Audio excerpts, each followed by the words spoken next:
Hello everyone, my name is Vadini. I'm assistant professor in RPIIT Karnal, Haryana. Today we are going to learn about binary search tree.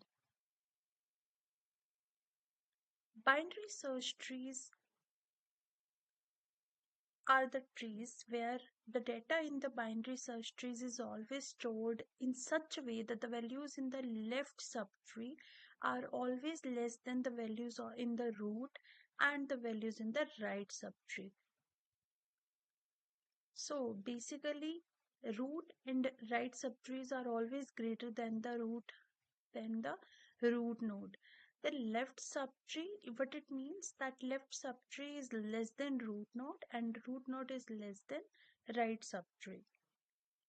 So this is the basic structure of the binary search tree data structure. What are the advantages of binary search tree? They are more efficient than binary trees since the time complexity for performing various operations reduces. Since the order of keys is based on just the parent node, searching operation becomes simpler. The alignment of the binary search tree also favors range queries, which means that they are executed to find existing between two keys. This helps in the database management system. What are the disadvantages of binary search tree? That if all the elements in the nodes are neither greater than or lesser than the root node, the tree becomes skewed.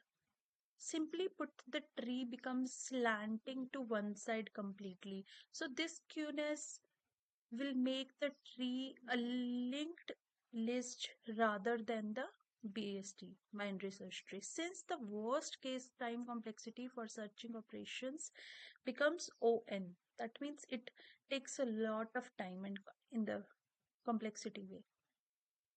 So this is it for this video. If you like our video, do like and subscribe.